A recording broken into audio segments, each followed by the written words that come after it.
Right, yet again, set myself up.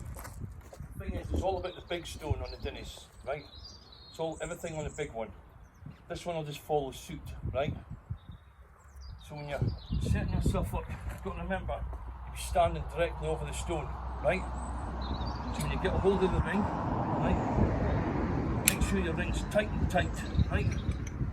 So when you go for the pull, you're pulling it up towards your shoulder, this bit here. So you're pulling that up towards your shoulder, right? And that's a key to it because you're actually getting momentum going before you start.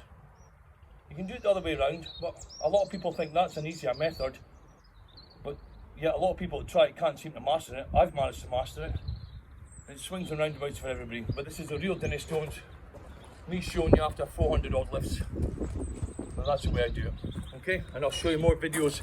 I'm going to do another video at home about how to grip it as well. Okay, make a good video. Sorry guys.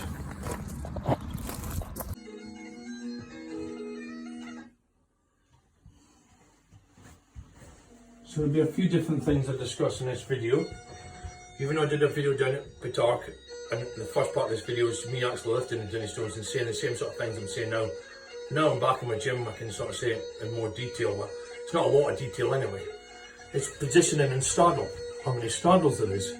Well, there's 3 different kind of straddle techniques, and that's straight on, like a scissor lift kind of straddle, or my technique is slightly off to the left.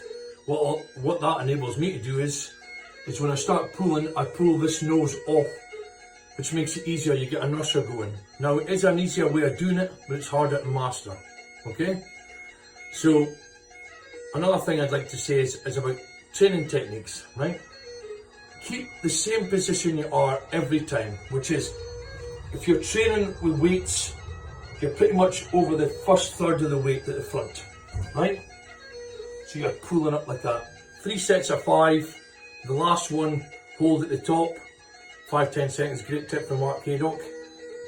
Do lots of one-arm pulls at like 140, but keeping in the same straddle position. Okay?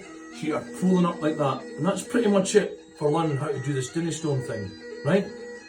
Just maintain the same thing. Keep 40 kilograms between them as well. This is 150 and 110. And make sure that if you're getting pins for this, you get the right pins, which is 20.50 and 18. You can get them from Gordon Ingram, right? So don't confuse yourself, just keep it 40 all the time. So, another thing I like to say is, oh, look at that. I'd like to say as well is, don't think that straddle is any less an achievement than doing a side-by-side, because it's not. Side-by-side is granted is harder, but my good pals Jamie Duncan and Mark Haydock, who are brilliant at side-by-sides, will tell you they prefer doing it side-by-side because it's easier for them. And they're still amazing at doing straddle, but they prefer to do it. So it's not any less achievement. Granted, it is a bit harder. So what? 733 pounds in straddle is still difficult. So I just want to put that out there as well, that it's still an amazing achievement. Okay? Now, this is the hook grip that I use, and it's favouring me well in hundreds of lifts as well. Right? Just a case of, don't do this like a farmer's grip and do all this and get your cards. All you need to do is put your hand simply like that and hold it and get your hook grip in tight. Now every time you do this, make sure when you get your hook grip in, you get it nice and tight and give it a little tug before you do the Dinnies or the training rounds, because that enables you won't let go. Now don't think you won't get caught out if you don't do this, because I can lift 220 like this in one hand and sometimes it's caught me out. So just to let you see again, nothing fancy, just a standard hook grip. You can put it slightly underneath if you want to, and that's you, ready to go. Okay? Right through the range of pins that I've had from people, unbelievable. It's a complete duplicate of the big Dinnie ring, which is fantastic. Yeah. Also, this is outside. The big Nicol stones there. There's the Nicol walking stones that have been used in Giants Live, unbelievable. Other stones there. A good playground for stone lifters, that's for sure.